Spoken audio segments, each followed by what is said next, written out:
Hey everyone, it's Sam Gold from FieldGulls.com. In this breakdown, I want to take a quick look at what caused Carson Wentz's 2 interceptions versus Seattle Seahawks last Sunday. The first interception came on 1st and 10 on the 50-yard line. Down 7-16 with only 24 seconds left in the first half, the Eagles were driving down the field to set up for a field goal.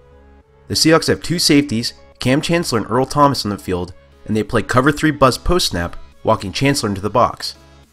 Buzz refers to the role of the safety, typically strong, who walks into the box to help with run contain while providing a better angle to break up shallow crossing routes. After the snap, the Eagles run a dagger concept. The dagger is a 3-man route concept.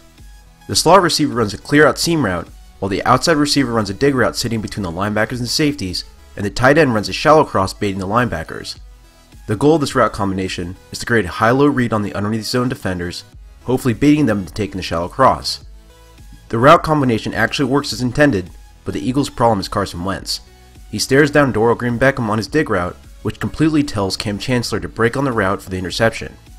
If Wentz looked off the safeties, there's a good chance this play would have been successful and would have made the game closer right before half. Now say the crime was committed and that Wentz stared down Dorial Green-Beckham, but say in this case that he actually noticed Cam Chancellor. To rectify this, he would just have to move on to his third read, which is a tight end on the shallow cross.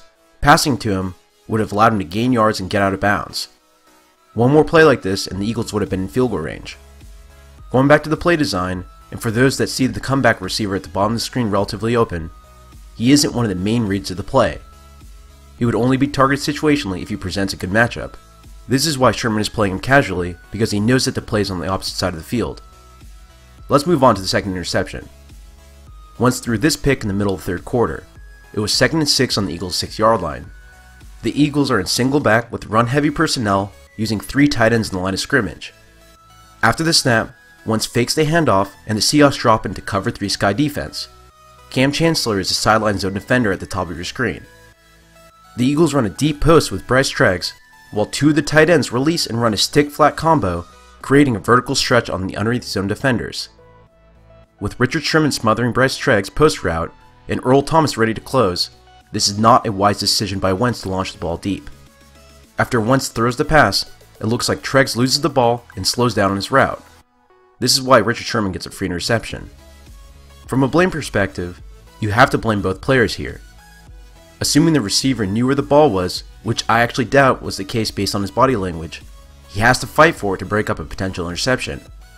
For Wentz, this is just an awful decision. In the future, Wentz needs to have better pocket awareness, which simply means that he needs to be aware of the pressure coming from the defensive line. In this case, the only place the offensive line was allowing pressure was through the middle by Jarran Reed. Wentz has plenty of open space to his right to work with. He could have scrambled outside, easily gained the first down with his right tackle as his lead blocker. The Seahawks face the Buccaneers next Sunday, while the Eagles face the Packers. In order for Wentz to continue his early season success, he has to return to his fundamentals and not force plays down the field. Well, that's all I have for you. Follow me on Twitter at SamUrGold, and if you want more analysis of your favorite players, come to FieldGulls.com for our latest articles.